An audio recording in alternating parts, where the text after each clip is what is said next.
Well, good evening, ladies and gentlemen. Welcome back to the countdown to Armageddon. We're just a few days away from the end of our Kickstarter here for Armageddon War, and what I wanted to do, this is probably maybe a little different than some videos that I've put out here for this. This one is going to be focusing on taking a look at the new rules.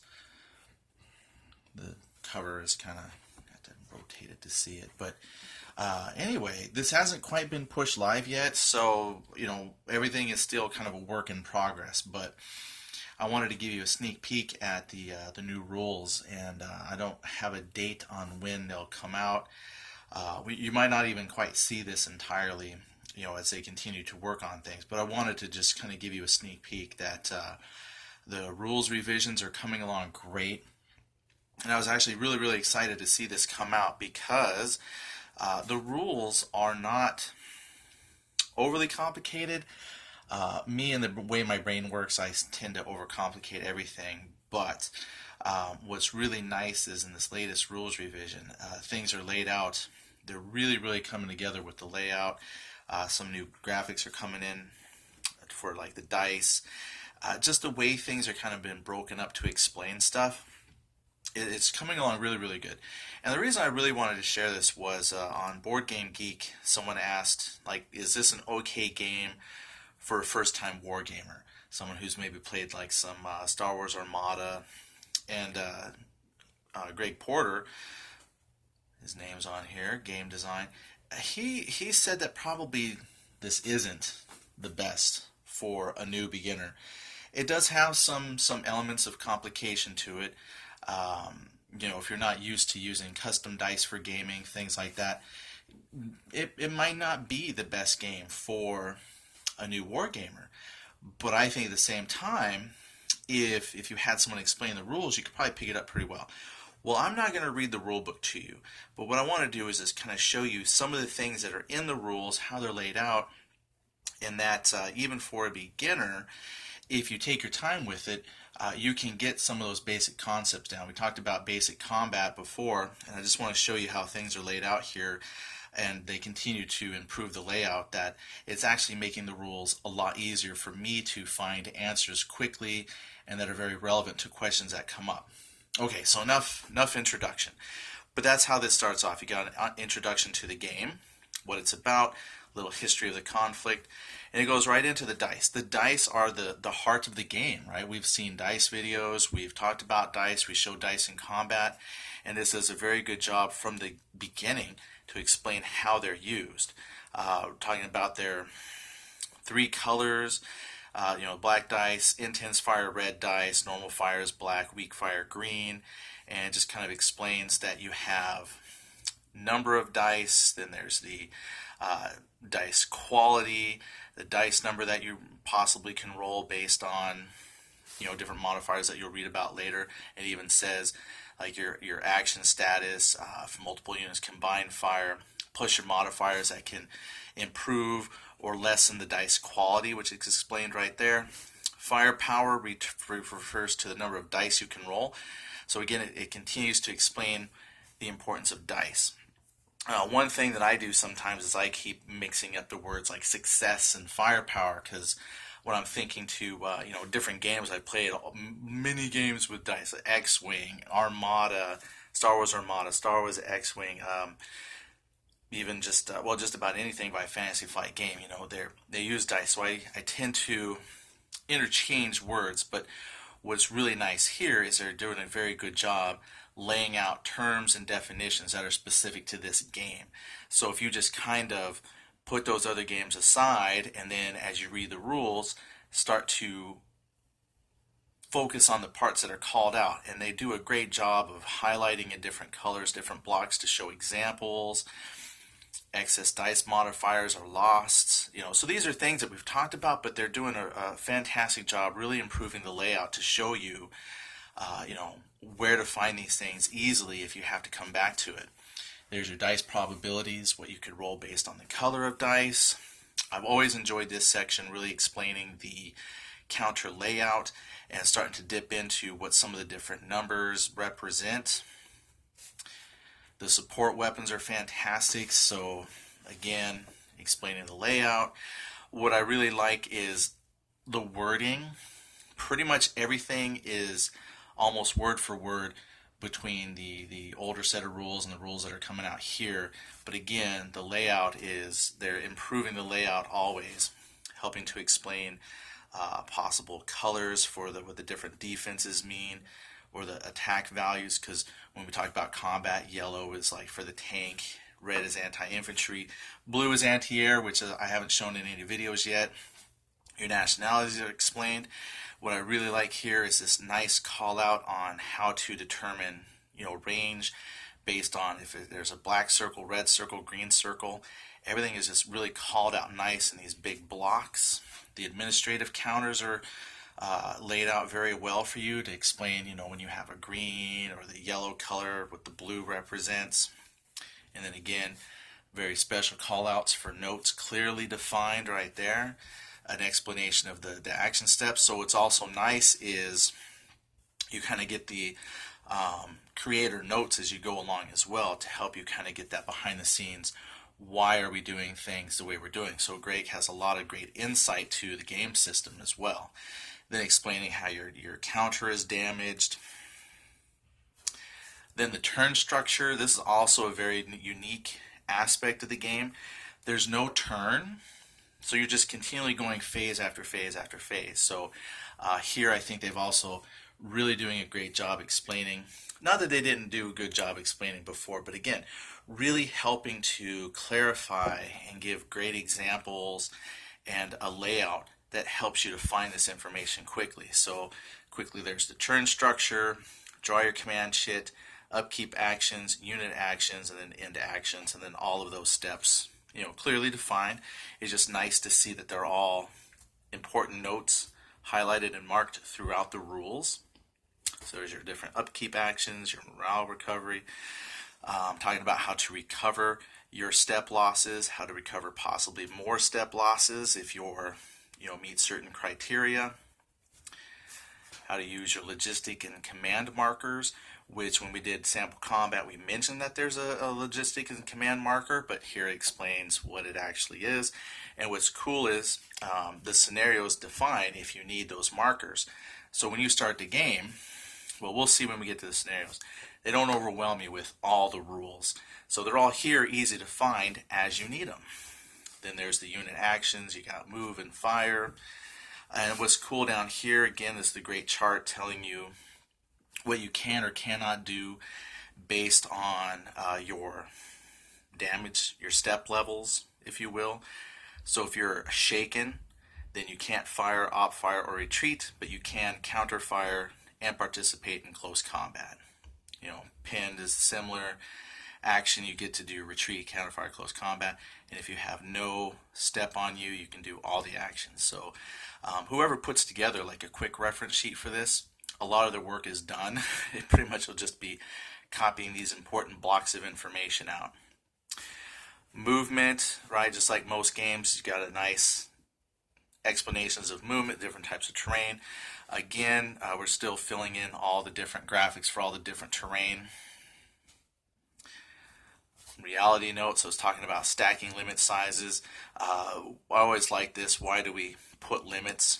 Mostly game balance, so you get a little note on, even though the hexes might be a certain size in real life, we only still limit you to several vehicles or several,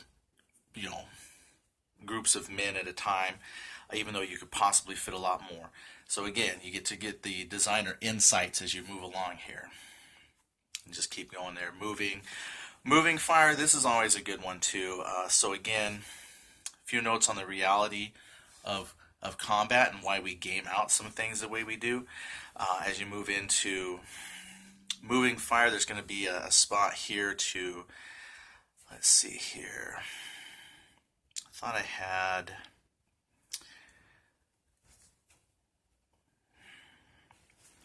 when you do a move fire, for example, I thought I had in here, this is Scott covering, all the steps for your fire combat. It seems like a lot of steps. It's not really. So again, if you just read and then focus on your notes, tells you how many dice to start with, how to determine the quality of dice, the steps for fire combat. So when it says like check fire status, then it's got all the individual steps. Here, line of sight, going into the importance of line of sight, which is always important in games. Determine your firepower, which is like your base, there on your, can you see my finger there, I'm talking about how many dice you're going to start with. Your base firepower is your printed value, then you reduce that by the step losses that you have on your admin counters, for example. Looking for, well, I like this here. Again, your different defensive, your dice modifiers, for the quality of dice. That's what DQ is, dice quality. Also based on tech advantage, which we've seen. This is what it is here, moving fire. Again, this would be great to put in a chart.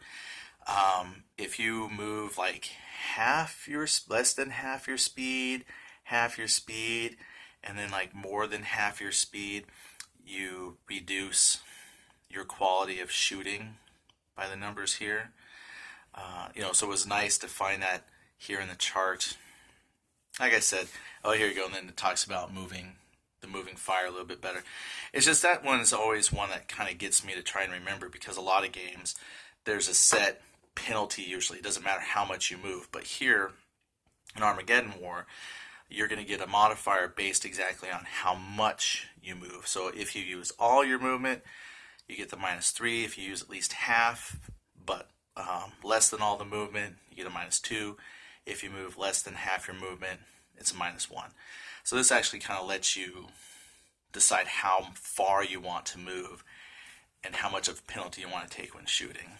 So I thought that was kind of a cool thing as far as moving combat here. There's your flanking, counterfire. Also, they're improving some of the layouts for graphics just to help draw your attention better to like dice rolling examples and whatnot. Then talking about how to assign your damage with your step losses. Opportunity fire there is called out nice for you. Then it goes into close combat. And then again, everything's laid out for you, all the steps. Modifiers, great dice examples that are going on. And not to say that this is final art. Everything here is still subjective, but we're still giving it lots of consideration, lots of thought as to how to make it easier for you to find the information you want and have it stand out for you. Then advanced rules, indirect fire, offboard artillery, unguided rockets, different things.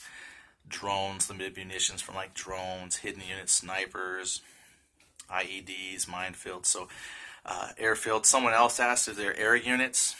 There will be. They got helicopters, drones, and then with like the ground attack fighters, since those are usually super fast movers or so high, they just don't have a place to put a counter, so they'll be represented by offboard artillery, rockets, precision, munition strikes. So they're there, but they're kind of abstracted, whereas helicopters will actually be on the board.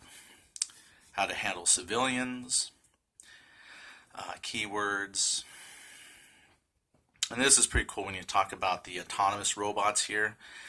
They have a little AI chart, so I thought that was pretty cool. If you roll one black die, the result kind of tells you what that autonomous robot will do, and then how it fires and how it moves. So I thought that was kind of neat. Then a nice example of play, showing you the different, some of the different things, the moving, shooting. I think it's even got some close combat in here. And again, everything's really nice by explaining out all the steps they're taking as it relates to the rules. That way you can clearly see how these things are being done. And again, still some placeholders for art coming in. And then, this is what's cool. I hadn't seen this before, but a point system. So we're going to have a point system to create your own scenarios.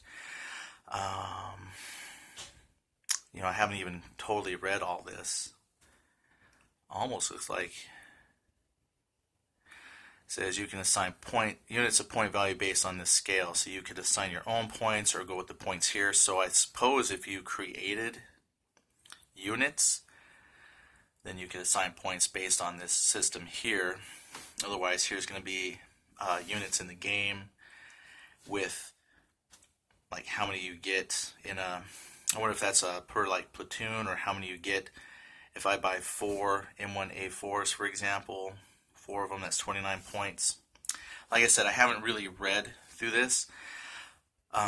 So just the fact that there's a system in here for scenario designers to make their own balanced scenarios, if you want, based on a point system, fantastic. And I've always thought this is fun. Games that include like a point system, you could just come up with like your own competitive. It doesn't even have to be a scenario. Just say, hey, let's spend 100 points. You'll be rebels. You get 100 points to buy rebel stuff. I'll be Israeli. I'll spend 100 points on Israeli equipment. I like that kind of stuff. Then it looks like, I don't know yet if the scenarios are going to actually be a part of the rule book or still be a separate book. When I first started playing, I had a separate book for scenarios, but according to this, looks like scenarios will possibly, not sure 100%, might be a part of the upcoming rule book. And again, there's like 16 scenarios if I remember right. We'll look here in just a second. But here's what I like about the scenarios. And again, kind of going back to that concept of, is this game good for a new player? It's got some meat. The game isn't as complex as, say, Advanced Squad Leader. I'm not even quite sure where I'd want to fit the complexity. A little more than like Heroes of Normandy. Maybe a little more meat to it than like Knight of Man or 65, if I'm comparing it to Flying Pig Games. Maybe on the complexity level of like Old School Tactical. That one's kind of meaty in its own way. So I think, honestly, if you were kind of new, you might get this. And one of the things that helps is these scenarios. They're fantastic, because I know we've talked about scenarios before, but just to kind of show you again, what's really nice is it says, here's the new rules introduced. So a person, if I would recommend read the rule book front page to back page, because that's going to be a lot of information. But when you go to play your scenario, it tells you right there under the new rules what rules you need to focus on. That's going to help guide you when you play the scenario. So you really want to be familiar with formation markers. You want to be familiar with movement, fire combat, counterfire, close combat, and support weapons. And you can ignore a lot of other stuff. So that's great. That's still kind of a bulk of the beginning rules, and then later, we'll add in improved positions, the actual command markers, and possibly, and civilians. So again, there are a lot of rules up front, but just to start learning how to play, you only need a fraction. So that's a fantastic thing. Let's see if we move along here. See, we're already up to 9 scenarios. They start to turn in. A couple of them look like 2 pages. Okay, there's 15 scenarios here. No new rules introduced. By now, you should be familiar with most rules in the game. No new rules. So here's a lot of special scenario rules for number 13. Any new rules here? A lot of scenario rules. I don't see a new rules section there, so probably by scenario 13 you're playing with the majority of the rules. That's a huge... Scenario 12, we're going to get helicopters. So there you go. It's not like you're going to hit everything immediately. There's going to be a steady growing in complexity. There's our combat modifier reference charts. This even tells you what rule to go read up if you want to know more about like counterfire. There's your little summary of sequences, summary of how to read counters, your combat damage losses, and that's it. So again, it's not like they've added a whole lot of new words. Pretty much everything you're seeing here is now kind of condensed and put in one spot. We've got scenarios, we got the rules. But what I'm seeing is, and what I really like, is the fact that the layout is improving each time. I think when I start playing, this is definitely the version of rules that I want to get to. So you might be saying to yourself again, okay, Eddie, when will we see these? I don't know. Because again, this is still a work in progress. But what I wanted to show you is where we're going. That way, as because I know sometimes people kind of look at artwork, things that we show you, and don't quite know that, these are all work in progress. So you might be sitting on the fence going, well, I don't know, I'm looking at the rules, it seems kind of confusing. But what I want you to know is everything we're doing is going in that direction of we want to make things easier for you to understand, clarify rules with better examples, a better layout. And you might not see it right away, but I'm hoping that when you do see it, you'll agree that the game is actually a lot more polished than maybe what you've thought before. That if you're kind of new into wargaming, there still might be some complexity, but if you actually read the rules, then hopefully it will make more sense to you because you can find the examples better, you can find the designer notes easier, and you can get the charts with all the information you need a lot easier throughout the rules. So very excited to share that with you. I know that's a lot of talking about a rule book, but I just was really excited to show you that they've made a lot of progress. A lot of progress in improving the layout and clarity of the rules. So again, if you have questions, comments, please share. I'll be more than glad to, or Mark or Greg or someone will be able to hopefully post some answers for you, give you some more clarity on how the game works. Just be patient, and we'll have the new rules posted whenever we can. Or maybe they'll put a new version out beyond this. I don't know. Just keep an eye out. We only got a few days left to Kickstarter, so I'm hoping that the information we're putting out gives you a better idea on if this is a product that you want to get into. All right, thanks everybody. We'll talk to you later. Bye.